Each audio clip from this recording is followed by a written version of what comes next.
Hello, and welcome to another gorgeous day. Or let's just say, welcome to another day in paradise. And tell you what, just come on in to my little world, at least for a moment. I think Jesus said it best when he said, "For where your treasure is, there your heart will be also." I think there's truth to it. The question is, what in the world we count as treasure? I think we really know, but it's kind of hard to get at it. Now, let me think about something for a moment. Because maybe you've passed one of those signs along the highway. Maybe you see one every day.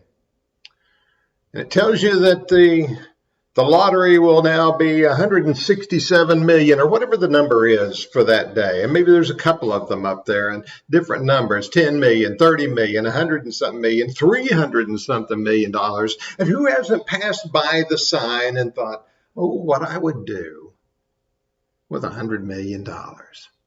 Most of us don't have a clue, wouldn't know what really to do with it. Sure would be fun to find out, wouldn't it? But maybe you've spent some time daydreaming about that. Maybe you hope that somewhere out there there's a relative that is leaving you a vast fortune and you didn't know that relative even existed. Or maybe you just come across that treasure, like the story that Jesus tells of a fellow that's working the fields and he finds that treasure buried there. So he goes and buys the field just to get to keep the treasure. It sounds pretty good, doesn't it? Wouldn't you like to just wake up one day and find out somebody made a mistake in your accounts and the United States government, the U.S. Treasury, owed you a bunch of money back? You've been paying too much in taxes? And I'm not talking about just the amount you get back each year. You know what I mean. We think about those things sometimes. We think about what it would be like to have that vast fortune, to not have to worry about how much you buy at the store or whether you can afford this right now, or what the payments on that's going to be. I guess that's kind of what we think about when we think about treasures. Earl Nightingale reminded us that when we think about treasures, when we think about what's important to us, Earl Nightingale told us the strangest secret is that we become what we think about most. Think about your heart and mind today. What do you think about most? What occupies the majority of your thinking? That's kind of a hard one to consider because we spend a lot of time doing a whole lot of things. But what occupies your mind the most? Maybe it's family. Maybe it's a wife or a husband.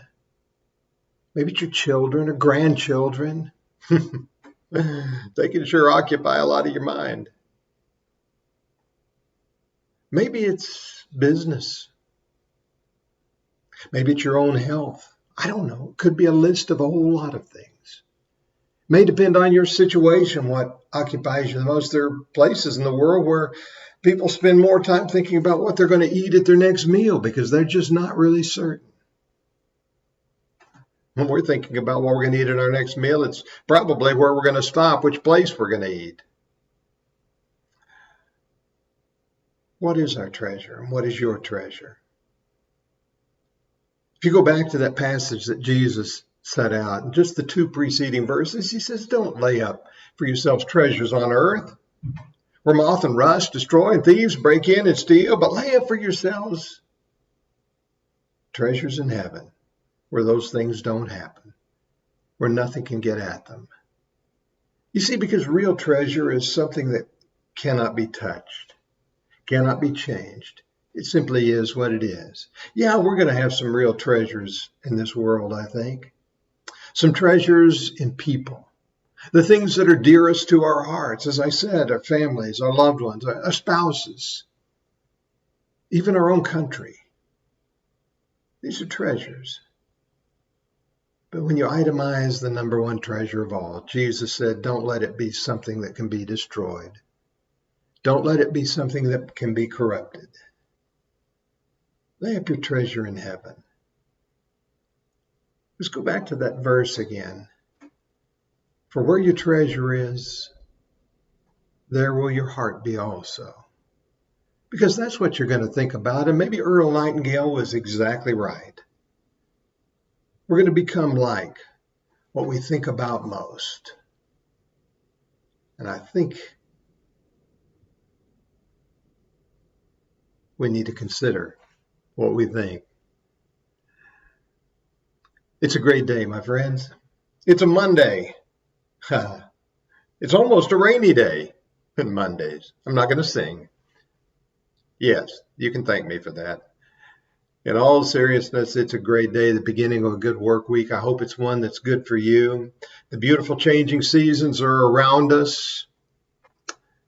Let's pray today the pandemic will find its end and that we can gain a greater degree of opportunity.